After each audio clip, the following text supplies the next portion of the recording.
I'm gonna try to read this book backwards because the other way it's like a, you're just going around in circles, because what happens is you end up waiting for approval instead of some more clear perspective, and you wouldn't know it because you would be telling everybody else that you're waiting for some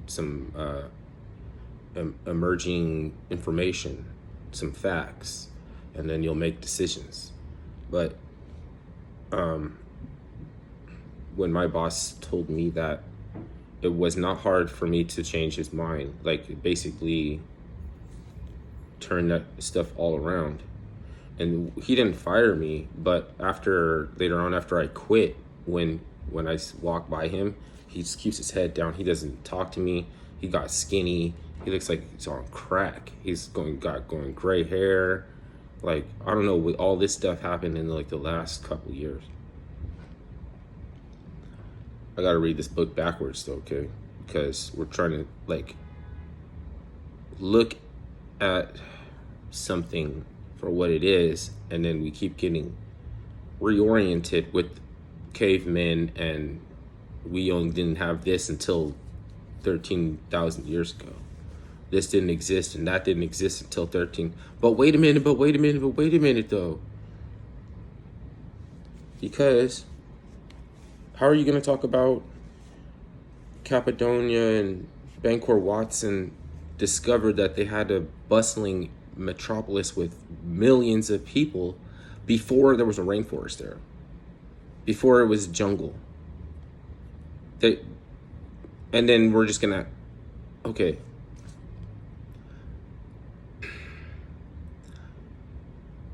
Terra Preta, also in the South America, and it is as large as parts of the rainforest. It's like created, the whole rainforest is all Terra Preta, all of it.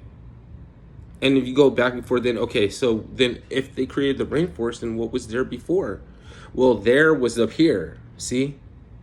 There was frozen there. If you go to the North Pole or whatever, South Pole, I can tell you they found evidence that it used to be a savanna or it used to be.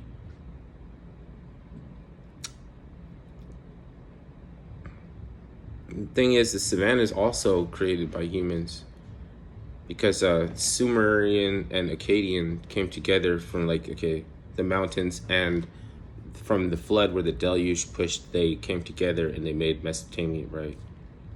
But that land was uninhabitable. There was no wood, you know what I mean? They made wood by tying reeds together. They made canals. They made canal system. They lived in a floodplain, you know.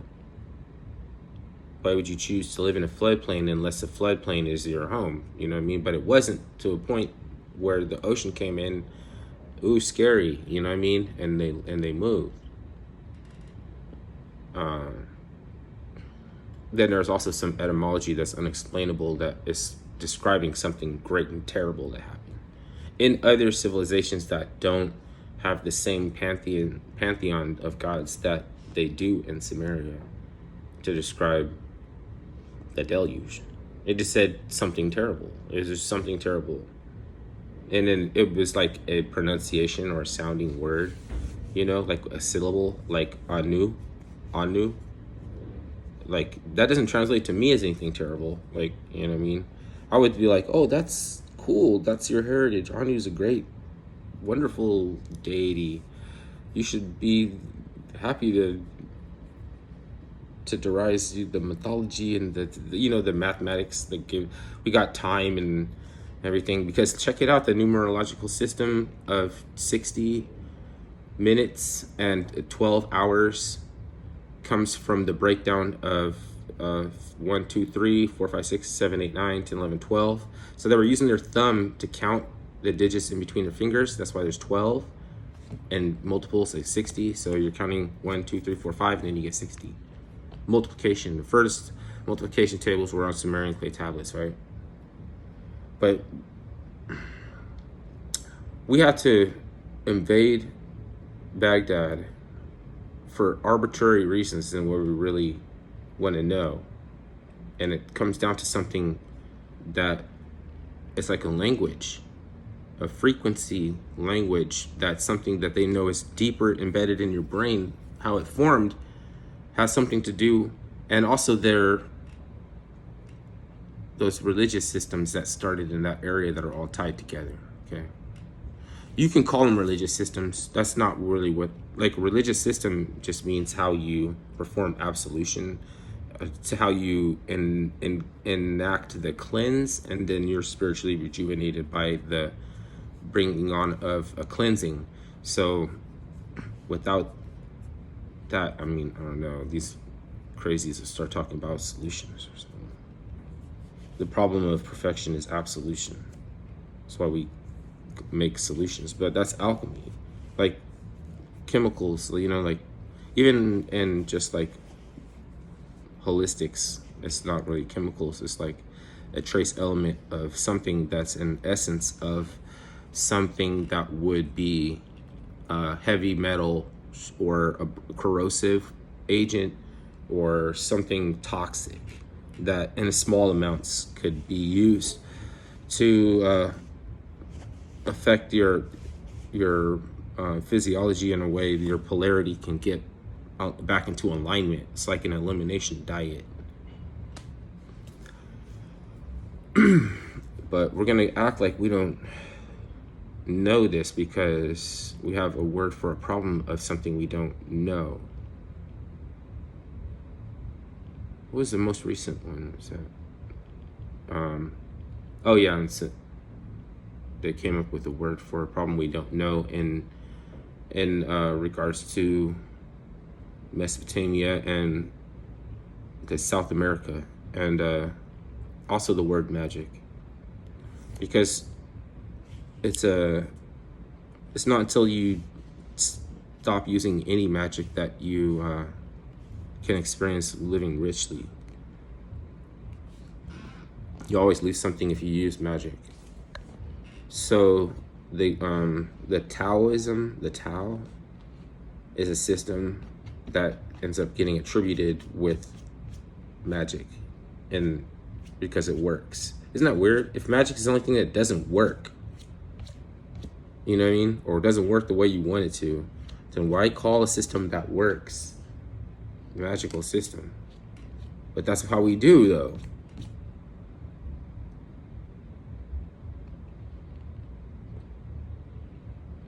Yeah, I'm not going to complain, because it's easy to fill that void. If somebody misuses a colloquialism, it's not really being misused. It's being correctly used in a way that gets to the meaning that they need to arrive by it. But if the words don't make any sense, that's because they're probably they've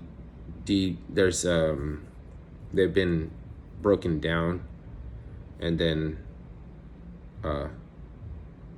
what happens is a conveyance. You can see where the energy is going, and that's lost in the conveyance that you're using when there's a better conveyance. So coming back to, you have to see, relive, like, if the experience coming from somebody else, because even when you have the conveyance, it's almost like nobody else has it working for them. At the point that you have it, why can't it work for anybody? Why do they have to go back around in a curriculum that keeps coming back to the entry, to the point where you start, because there's a new classmate or a new student? They should graduate somebody, you know what I mean? It's like a scam college. It's like one of those culinary schools. It's to get subsidies and get also large payments for tuition. And then they just don't push anybody further past one point. You become an apprentice, but you teach the new scam that they set up. The student helps the dean with the scam. and promise of a job, and he gets him this job, and you got to keep people like, you know, like everybody happy and everything, so you don't rock the boat.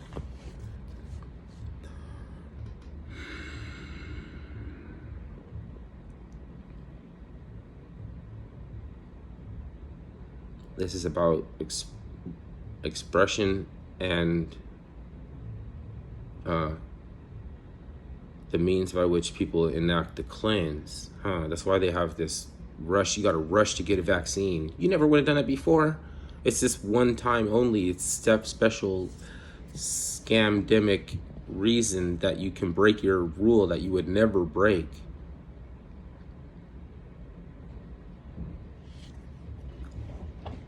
And then the cortisol from everybody who doesn't understand that it takes years and years to develop a vaccine. Like, it's overwhelming, you know what I mean? And then, like, they try to train you to point this thermometer, gun-shaped thermometer at their heads before work every morning. Let me, you want to do myself. It's like nothing for them to have to look up to. Then you're trying to say that for me to go to the next level higher, like a manager or something like this, it has to be more normalized for you to do that. Then for someone on the lower levels, that's me, you got to get your shit together. And because I won't do this to you, I got to get my shit together. So, I mean, I get the argument that you're saying if you wanted to get 6 booster shots and put on a mask, it's your business and everything like that. But you're the same ones that strap that mask on so tight and think that you tell the kids to do it, and fucking then they come up to me in the fucking store in their first job at a coffee bean shop and tell me, here's your mask. You don't understand. I didn't come here with a mask. If that's my problem, then I can't chill. Then you're telling me that I gotta have a mask on or I can't kick it.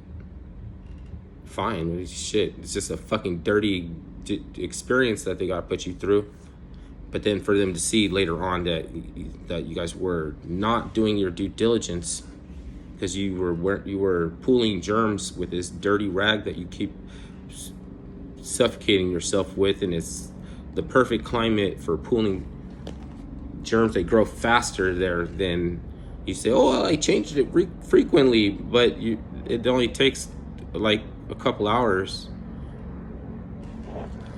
So then your mask is all fucking pollution, all jamming up the fucking municipal fucking waterworks and everything. The gates can't open, shit clogged with batteries, and now it's masks and like fucking stupid shit. And for the cortisol correlates to not having a choice. I gotta kind of understand if people think they didn't have a choice. But then I still have to wonder whether or not they found out that it wasn't the case, that you have to take these extra judicious measures, separating your children in their room, fucking making them wear a mask on a hot day, even if they have asthma or some shit like this. It's just extra judicious. It's extra fucking lazy. And I think that if you found out that you didn't have to do it, it wouldn't make you any relief or anything like that, because you still gotta appease your fucking dickhead friends and your boss and make them think that you're not gonna make waves and rock the boat. Like, you're gonna play ball. You're always gonna be the guy you wrapped around their finger. They always got you. Fucking blessed. Shake them upside down. That's not how I feel. You know, if it comes to pass that I was right, I'm not gonna be like, haha, you got shaken upside down, because I just seen. I lose my faith in humanity, and all you do is wait for the next bad news to make you decide whether or not to be abusive. You're not going to abuse me. You're going to abuse your child, and I'll probably spit in your face. It's over the top.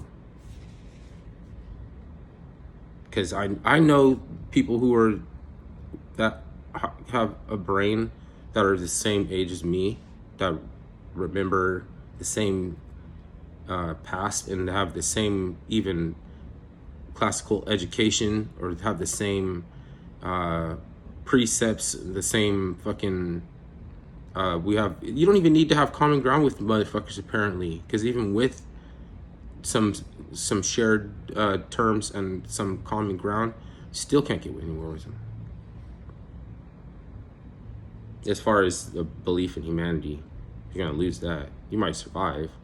It could still be apocalyptic, but it's not gonna be what all these people are yakking about all the time when they're saving the climate or flattening the curve. Shit's all scams, and you look like a molester. What are you gonna do? Blame people who, like, you're gonna focus it in on people that wasn't with it the whole time. Like, you're the problem. They're the problem. So it's coming. They're coming. They're not gonna self-own. So if they're not gonna self-own, then they're gonna start stepping on toes. They're not gonna go into cognitive dissonance, even though I would much more welcome somebody in cognitive dissonance than I can't stand somebody who's adamant about something that they've been shown to be wrong, and they just continue to argue adamantly regardless. And then when it comes down to it, they just got to get reoriented on the talking points from some other motherfucking scammer that it can't show their face or be around. You'll never see this person. They go back and talk to them. They're gonna go, I don't. It's exactly the same one. It's like exactly the same enemy. In almost every instance, it's like you're doing timeshare. You're going to live with the enemy, and then you're going to live with like with the people whose enemy that is, and you're going back and forth to get some clarification. I don't know if it's clarification. I don't know if I wonder if it's you. Because it doesn't matter what you think that's going to start or stop World War III. It doesn't matter what you fucking think that's going to either see that not come to pass or have it hoisted upon its immediate, almost like quicker than it's supposed to happen. It's never how you feel. If your opinions or your views are congruent with decency and reason, you know what I mean? It's either going to happen or it's not going to happen.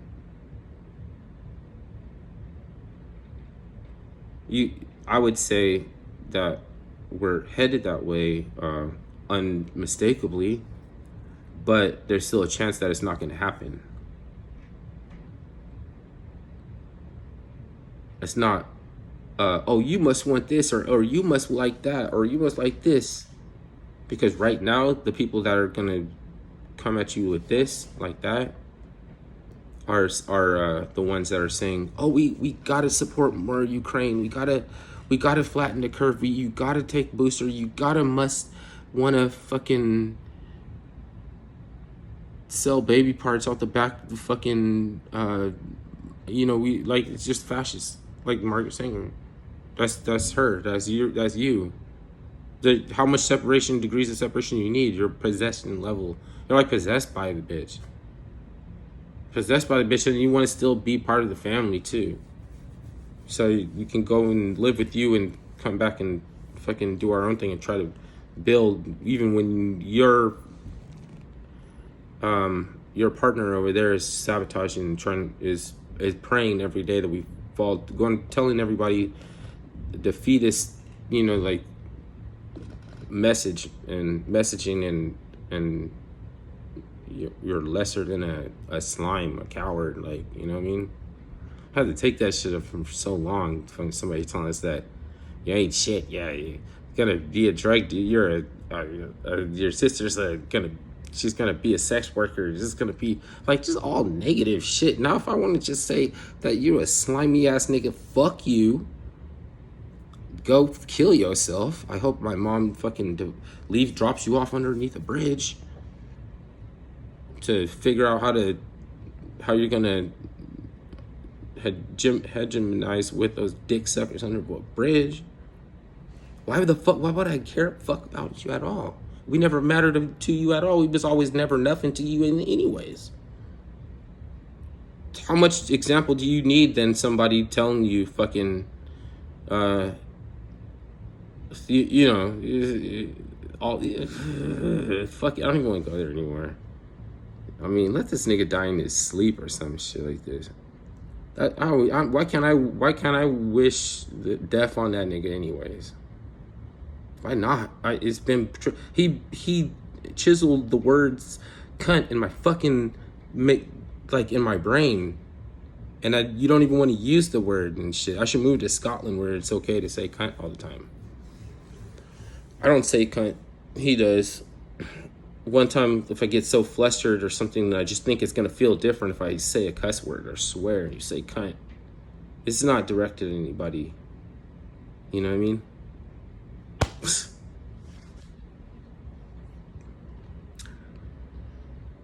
It's just easier to say nigga for every word. Like every other word should be nigga in between every word, because you don't even know how many times you call yourself stupid. You should just be questioning the absurdity all the time, and nigga is the best word to question absurdity too. So you don't even know what we're doing all the time. We throw that in there like nigga all the time. Nigga, like you wonder why I can't say that. Like, because there's another word that you probably should be focused on saying instead of worried about a different word you're not supposed to say. Or maybe you are supposed to say. Who's supposed to say that, whether you're supposed to say it or not? Just go take yourself off in private somewhere out in the woods and experiment with it or something like that. You probably don't even need this word. What are you even tripping? Somebody else who needs it. Let them niggas get the help that they need from the use of the word nigga.